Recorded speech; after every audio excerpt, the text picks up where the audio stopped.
Ako si Nelson Frias Jr. 28 na ba ako? 28 years old ba? Jones Ryan Dator or RJ. Age ko is 35. Ako nga pala si Rafael Cartina. Ako po pala si Rolly Borse, 34 years old. My name is Brian Quintana. I'm 32 years old.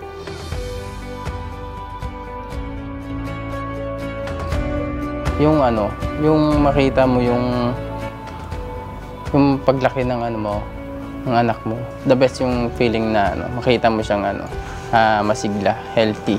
Yung sa panganay ko, unang labas, siyempre excited yun. Ito na yung pangarap ko. Dito mabubuo yung aking pangarap. Ayun, doon ako kumakapit ng lakas. Doon ako kumukuha ng lakas. Kapag may mga problema ka, galing kang trabaho tapos uwi ka, pag nakita mo siya, mawawala lahat ng iniisip mo at problema, pagod mo. Nung nagbubuntis asawa ko, kasi sobrang selan Sobrang selan niya magbuntis. Lahat ng gamot, lahat ng vitamins, as in, bantay sarado talaga, minimal yung galaw, minimal, halos naka-bed rest lang, ganyan. Ayun, sa financial, lahat, yung mga pangangailangan nila. Kung may matira sa akin, yun na lang. Ganun talaga Yung pag may sakit, tapos hindi mo alam yung gagawin mo.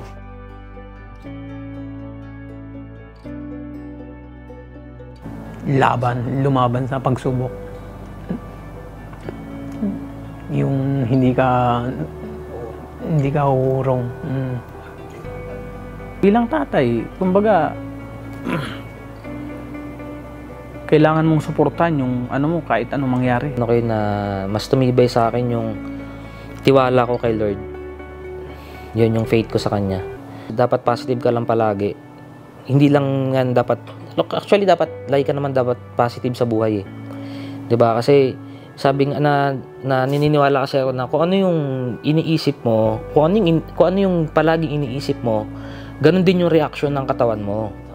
Yung responsibilidad, lahat, talagang dati, masaya ka yung parang single ka, tapos wala kang iniintindi. Ngayon, talagang nakapokus na Hindi ka na, hindi, wala ka ng ibang goal ko, kundi ang goal ko lang talaga, mapatapos sila.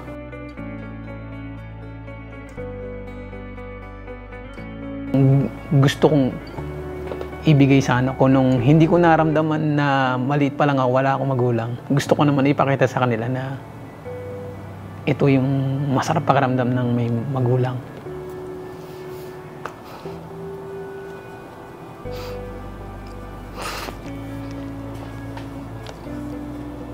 Kung ako ngayon na, tsaka kasi dati iba akong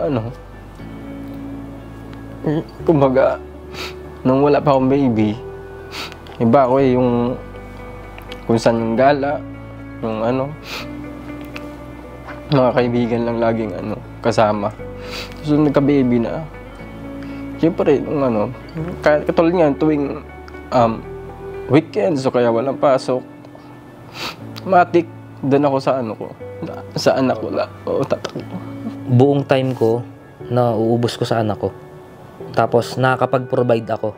Actually, napo-provide ko lahat na kailangan ng anak ko. Minsan sobra pa. So isa yun sa mga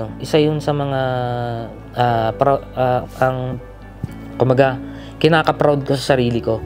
Kasi na-push ko yung sarili ko na ganun. Kasi hindi ko expect talaga na kakayanin, kakayanin.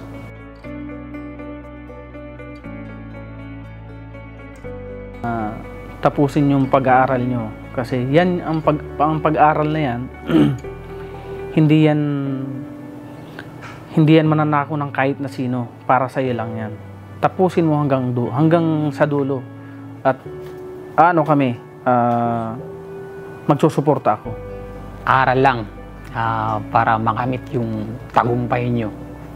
And then, dito lang ako, susuporta ako sa inyo para makamit yung tagumpay na gusto ko at sana maging gusto nyo rin para sa inyo. Anak, Abri, ang wish lang ni Papa, no, sa'yo, sana lumaki kang kagaya ni Papa. Wala naman ako ipapamana, hindi naman ako mayaman. So yung mga values, yun, values sa buhay, ugali, yun yung mga gusto kong makop niya. Sana sa paglaki mo ganun. Na yung sabihin ko, mahal ko sila. Yun lang talaga, yung ko, hanggang makatapos sila, kakayanin ko. Yung hanggang nabubuhay ako,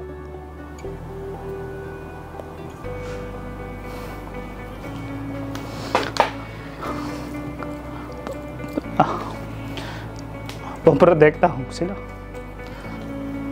Yun lang. Gusto ko sabihin sa kanila na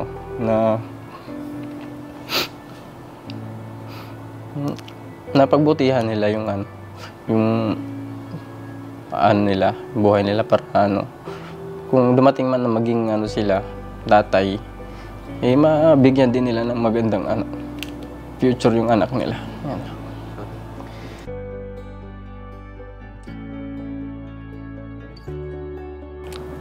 Minsan lang silang maging bata.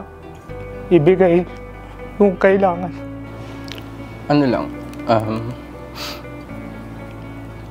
Gawin na lang nila yung best nila na para ma-provide nila yung mga needs ng anak nila. Siguro. Kung mahalagaan nila na maayos. Huwag na sila magloko. Gampanan yung pagiging tatay nila. Siguro alam naman nila yung kung alam nila yung ama, kailangan panindigan nila, suportahan nila hanggat kaya nila. Ang responsibilidad mo lang, matulungan sila, gabayan. Huwag niyong takasan yung responsibilidad niyo. Kung ano ginawa mo noon, dapat gampanan mo yan. Lagi lang natin isaalang-alang or dapat lagi nasa number 1 list natin yung family. Second na lang yung mga nakasanay natin nung binata tayo. Lagi nasa center din si God, no? Nandiyan si Lord. Kasi dadating yung time na magkakaroon kayo ng problema. Hindi lang natin isipin na kaya natin. And nandyan lagi si Lord para sa atin.